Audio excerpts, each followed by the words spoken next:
Bonjour à tous, c'est Mathilde, je suis ravie de vous retrouver aujourd'hui dans un nouvel épisode de mon podcast Mentally Stable.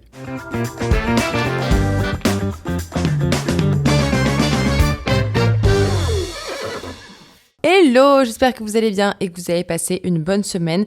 On se retrouve un petit peu tardivement en ce jeudi. Je suis très triste parce que je n'ai pas prédit le podium des championnats du monde. Voilà, je vous l'avais annoncé dans le dernier podcast. Ce n'est pas le cas. Pas du tout. J'ai pas eu tout bon. Enfin, je sais pas ce que j'avais dit d'ailleurs exactement, mais en tout cas, celles que j'avais prédit ne sont pas sur le podium. Donc c'est bien triste. On a eu une belle victoire de Steve.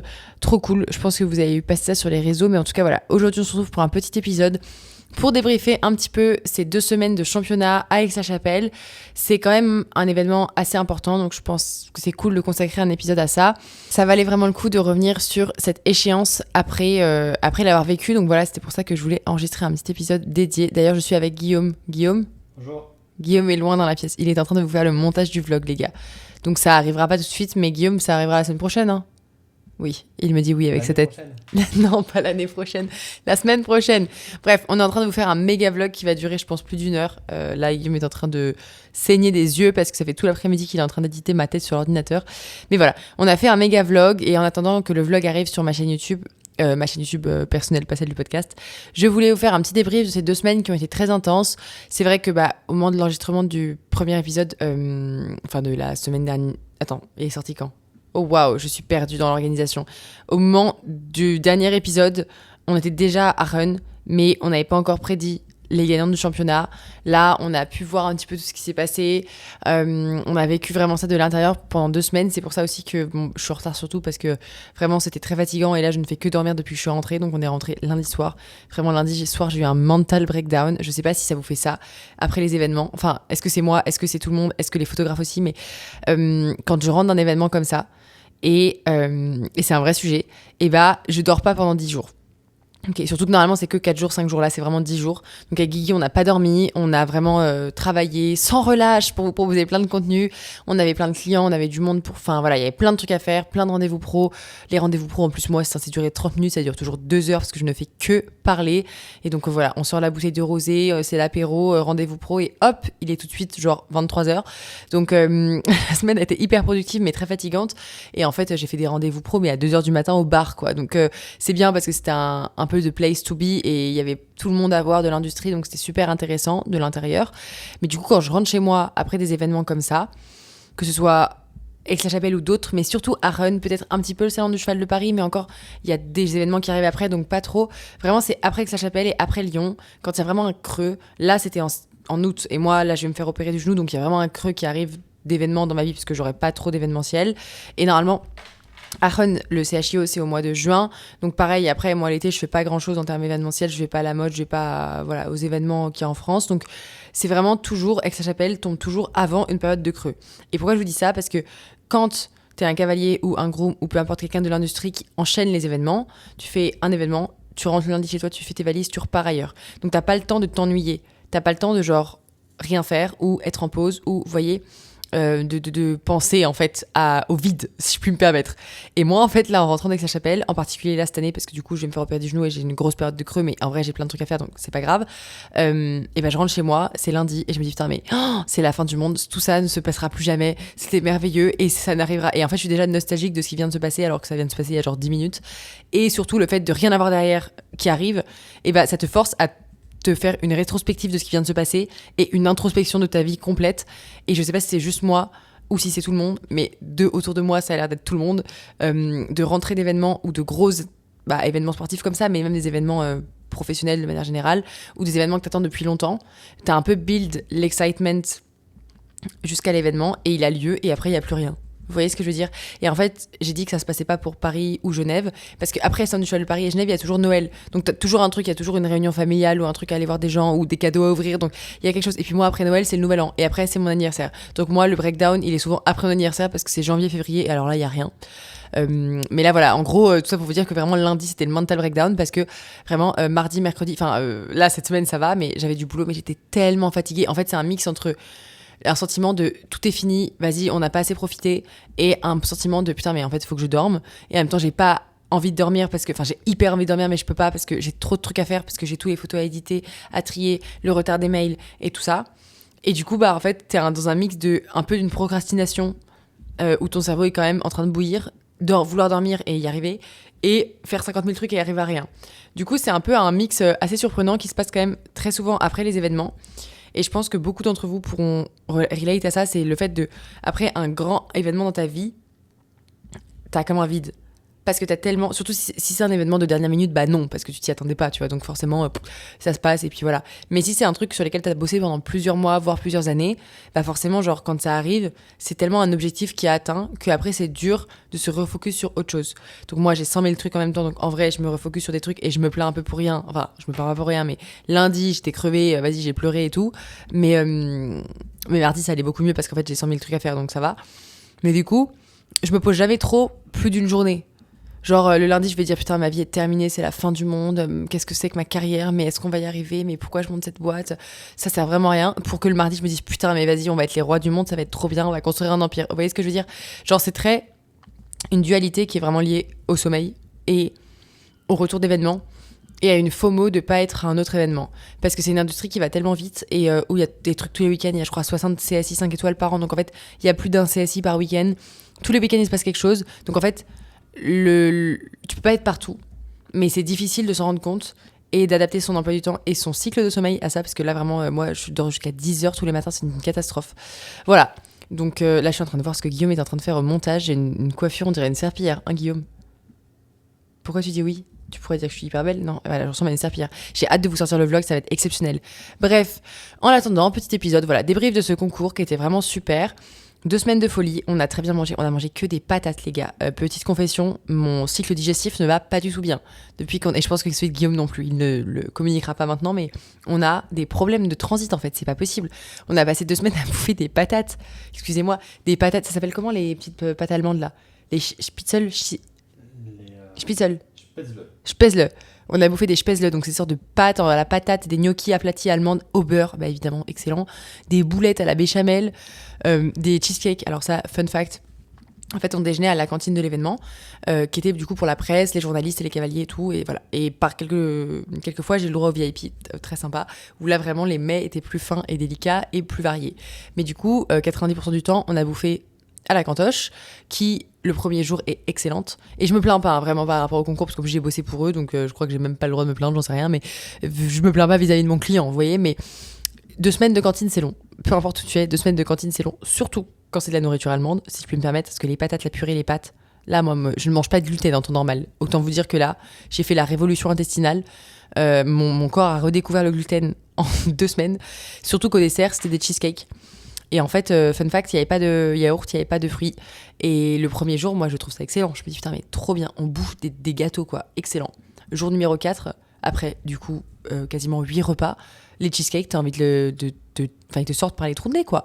Tu veux manger juste des légumes. Donc là, moi, je suis en réalignement, comment on dit, rééquilibrage alimentaire. Vraiment en cure de désintox après ces championnats, parce que je n'ai pas bouffé un légume pendant 2 semaines. Voilà, j'en ai marre en fait. J'ai mal au ventre, s'il vous plaît. Je suis toute gonflée de partout, c'est horrible. Un problème dont on parle pas assez, le gluten. Voilà, moi je suis pas intolérante, mais je m'identifie comme intolérante au gluten, même si je ne le suis pas, parce que je trouve que c'est une horreur. C'était inventé pourquoi? Et j'adore les pâtes, mais j'en mange jamais. Et là, 2 semaines, ça a été rude pour moi, donc j'ai fait des courses hier, si vous voulez tout savoir. Et j'ai tout acheté en gros parce que je fais une course chez Costco. Et du coup, j'ai vraiment acheté genre des poivrons, mais par 6, de la salade, mais par kilo. J'ai tout acheté en énorme parce que c'est des grosses quantités. Et j'ai acheté des choses pas hyper saines, mais des choses très saines quand même. J'ai acheté courgettes, pommes, concombres, tomates, melons, enfin tout ce qui s'apparente être un légume et pas un féculent a été intégré à mon frigo et désormais à mon alimentation, parce qu'en fait voilà, c'est un truc, je sais pas si vous bossez en événementiel, si vous êtes souvent en déplacement, mais comment vous faites? Genre moi c'est un vrai sujet, je ne m'arrête pas de bouffer quand il y a de la bouffe devant moi. Genre, en fait, si c'est la même nourriture, je vais pas me resservir, mais s'il y a des trucs à goûter, je goûte. Voilà, je suis comme le goûteur dans Astérix et Obélix, Mission Cléopâtre, je crois qu'il y a ça. Genre, il y a un mec qui goûte les plats pour César ou pour Cléopâtre, et ben je suis cette personne. En fait, exemple, dimanche midi, j'ai mangé avec Longines au concours, et en fait, il y avait une petite farandole de mignardises salées et sucrées, et j'avais déjà déjeuné, j'avais déjà mangé un steak et tout, excellent, mais en fait, on m'a posé de la bouffe devant moi, j'ai mangé. Voilà, je sais pas dans quelle direction part cet épisode, by the way, hein, je pars dans tous les sens, mais j'ai mangé. On m'a amené des farandoles. Genre, il y avait des petits financiers et en fait, c'était un type de farandole. Enfin, un exemplaire de chaque. Genre, il y avait un financier, un tartare de crabe, un mini burger, un mini truc. J'ai envie de tout goûter. Donc, en fait, j'ai commencé à manger alors que je n'avais pas faim. Mais au bout de 30 minutes à patienter, à regarder l'épreuve et il y avait un mini burger devant moi, bah évidemment, je l'ai englouti. Donc, j'ai goûté genre 6 mini trucs alors que j'avais déjà déjeuné. Et puis, 1 heure après, une serveuse est revenue avec une deuxième montagne de farandole, de desserts et de choses salées. Et c'était encore des nouveaux trucs. Donc forcément, j'ai dû regoûter des trucs que j'avais pas encore goûté. Bref, c'est un truc que j'ai du mal à suivre. C'est en événementiel, quand il y a des petites portions, tu grignotes toute la journée. Donc là, je suis revenue d'Aix-la-Chapelle. Je n'ai pas grossi, trigger warning, poids. Je n'ai pas pris de kilos. Mais j'ai gonflé en volume. Je sais pas comment expliquer. J'ai même perdu du poids. Mais genre, je me sens toute pas bien parce que j'ai pas mangé de légumes. Bref, voilà. Tout ça pour dire vive les haricots verts. J'ai mangé ça hier soir. C'était très bon. Et vive boire 2 litres d'eau par jour parce que pareil, en événementiel, je ne bois pas. Enfin, je ne bois pas de l'eau en tout cas. Non, blague à part, je ne bois pas de flotte alors que chez moi, je bois 2 litres par jour, mais 2 ou 3. Mais en fait, vu qu'en événementiel, tu te promènes tout le temps et que j'ai pas de bouteille à la main, enfin, quand j'en ai une, je bois, mais si j'ai pas de bouteille, je bois pas. Donc voilà, ça fait 2 semaines que je suis déshydratée et que je ne fais que bouffer du sucre. Donc le retour à Paris et à la réalité a été assez rude, surtout que là on vient de se prendre une averse sur le coin de la tête à Paris. Et que j'ai pas mal de boulot, j'ai plein de réunions, donc c'est vraiment cool. J'ai plein de projets qui avancent, surtout pour l'agence aux États-Unis et aussi pour le développement en marketing en France, donc je suis très contente. Mais voilà, en ce qui concerne l'événementiel, une super semaine. Après cette plainte sur le gluten de la cantine, on peut passer au côté sportif. C'était vraiment un super concours. On a vu du très beau sport. On a vu des choses qui me plaisent un peu moins, dont je vais pas trop parler pour le moment, mais sur lesquelles je reviendrai éventuellement plus tard dans un autre épisode d'ici quelques mois. Mais je pense que tout le monde sait de quoi on parle. En tout cas, ce qui est sûr, c'est que le très bon sport a été récompensé puisque Steve Garda remporte les championnats. Il est champion du monde, 10 sur 10. C'était merveilleux. Dynamix de Belém est splendide. J'ai évidemment eu la larme qui a coulé à l'œil quand elle a gagné. C'était vraiment magnifique. J'ai adoré. J'ai aussi adoré suivre l'attelage, la voltige et le paradressage qu'on a pu voir un petit peu, mais on était tellement concentrés sur le jumping que je vous avoue, on n'a pas eu le temps d'y aller tous les jours. Le jumping, sinon voilà, le reste du podium, super. On a un podium qui est jeune. On a eu des épreuves très difficiles. Ça faisait longtemps que j'avais pas vu des obstacles aussi gros. Il y a des obstacles qui étaient quasiment à 1m70, si ce n'est plus. Donc c'est genre ma taille. Enfin, moi, je trouve ça grand. Les combinaisons étaient impressionnantes. Les sous-bassements, enfin, tout était waouh. Parce que c'est un championnat et c'est, comme je vous l'ai dit, tous les 4 ans. Donc forcément, c'est très impressionnant. Et j'avais pas pu marcher les pistes à Herning, donc j'avais pas vu la taille des obstacles et tout, mais là vraiment de marcher, je me suis retrouvée genre avec le front dans l'obstacle, alors que normalement moi je suis plus grande que les barres, donc là c'était vraiment impressionnant. J'ai adoré l'expérience, vraiment les coulisses, de tout voir de l'intérieur, de suivre depuis les loges, d'être avec les photographes pour tout ce qui est voltige, paradressage, enfin c'était vraiment une super expérience. En plus j'ai eu la chance d'en croiser quelques-uns d'entre vous, donc c'était vraiment cool. Et voilà, ma seule plainte c'est vraiment la bouffe allemande où j'ai eu du mal au bout de 2 semaines. La météo aussi, il a fait genre 30 degrés quand on est arrivé, puis 21, puis 17. Et puis la semaine suivante, ça a été le déluge. Je n'avais prévu aucun manteau, aucune veste. Ça, c'est un truc à savoir sur moi. Dès que je vais quelque part, mais j'ai peut-être déjà dit ça, dès que je vais quelque part, je prends tout ce qu'il faut, mais en fait, jamais ce qu'il faut. Parce que, genre, je pack pour toutes les situations sauf la pluie. Je suis partie en safari à cheval en Afrique du Sud en 2023. Ok. On m'avait dit soleil, tout ça. J'arrive, j'ai genre 12 outfits pour 4 jours. Et, enfin, façon de parler, parce que je suis restée une semaine et vous voyez, genre le double de ce qu'il faut. Et en fait, un jour, il se met à faire le déluge. Mais genre, il y a déluge, genre pluie torrentielle, des rivières dans le sol et tout. Bah, j'ai emprunté un kawaii, alors que j'ai genre 3 kawaii chez moi. Enfin, des imperméables Horse Pilot, Sam Shield, j'en ai plein. Non. Je l'avais pas pris. Là, on part avec Aix-la-Chapelle. Mois d'août, moi, je me dis canicule, merveilleux. Enfin, merveilleux, non pas merveilleux, mais genre soleil, ciel bleu, tout ça. Je n'avais que des robes. Donc, mollet à l'air, genre, t'as froid un peu, tu vois. Manches courtes, manches longues, j'avais les deux, mais j'avais pas pris de pull. J'avais 2 sweats. Enfin, un sweat un peu élégant et un sweat de voyage, quoi. Et j'avais aussi 2 blazers. Genre, c'est pas ce que tu mets quand il pleut. Il a plu. J'étais en t-shirt, j'avais les poils hérissés sur les bras. On aurait dit un poulet, voilà, qu'on venait de plumer, c'était magnifique. Donc non, c'était vraiment pas prévisible, parce que oui, j'aurais pu regarder la météo. Mais j'ai regardé la météo et j'ai vu qu'il allait pleuvoir et je n'ai pas écouté Madame Météo, parce que je me suis dit, en vrai, je suis waterproof. Et puis j'aurais un toit, et en fait non, j'avais pas de toit, parce que pendant l'attelage, clairement t'as pas de toit sur la tête au milieu du marathon, et d'ailleurs au milieu du cross non plus. Voilà, donc leçon à tirer de cet événement, venir avec mes propres fruits et légumes quand je vais en déplacement pour manger des fibres. Voilà, je devrais amener des graines de chia, je pense, la prochaine fois. Venir avec un kawaii, venir avec un parapluie. 3 enseignements à tirer de ces championnats. Sinon, 3 points positifs que je peux vous citer. Vraiment, qu'est-ce que je peux vous citer ? Le beau sport, je vous l'ai dit. Steve a gagné, on est tous très contents. Autre point positif, j'ai vraiment découvert la voltige et j'ai pu en apprendre plus. Enfin, voir la compétition, c'était vraiment trop trop cool. Le gros point positif pour moi, les highlights, ça a été la voltige. Autre point positif, on a festoyé et c'était super. Et j'ai rencontré plein de super personnes, allemandes surtout, mais aussi internationales. Donc c'était vraiment un super événement pour ça. Et sinon, en termes d'audience, visiteurs, public, c'était vraiment fou. Ça, c'est un truc que je tiens à souligner. C'est le seul stade et le seul endroit au monde où vraiment, quand un Allemand rentre en piste, ou en tout cas un favori, même s'il n'est pas allemand, rentre en piste, les gens hurlent dans le stade. Dès que la cloche sonne, tout le monde se tait. Et en fait, il y a un silence qui règne dans le stade, c'est impressionnant. C'est-à-dire que dès que quelqu'un part sur la piste, enfin genre où si quelqu'un dit quelque chose pendant le parcours d'un Allemand, tout le monde va dire chut, chut, et genre il y a vraiment des chuteurs, enfin genre des gens qui font chute aux autres qui parlent si des gens se mettaient à parler pendant le parcours. Donc il y a ça, et puis dès que le cavalier arrive sans faute, les gens s'exclament de joie. Enfin, il y a vraiment un vrai entrain que j'ai peu retrouvé sur d'autres compétitions, ou en tout cas en outdoor, c'est vraiment le seul endroit. J'ai été à la bowl, c'est vraiment pas pareil. J'ai été sur des globales, c'est encore différent. Mais là, vraiment, à part vraiment entre celui-ci et le global de Mexico, c'est les 2 seuls concours où il y a autant d'entrain. Et j'en ai fait quand même pas mal. Et vraiment, le public est connaisseur et sait ce qui se passe. Donc c'est vraiment super d'avoir une foule comme ça et autant de chaleur humaine quoi dans les gradins, malgré la pluie battante qu'il a fait, parce qu'il y a eu des soirs au purée, la remise des prix, on voyait même pas les cavaliers quoi, tellement il pleuvait. Donc non, ça a été vraiment une expérience de folie. J'ai adoré ça, j'espère que le vlog va vous plaire, en tout cas sur YouTube, ça arrive bientôt, et on va repartir avec un calendrier de podcast un petit peu plus cool.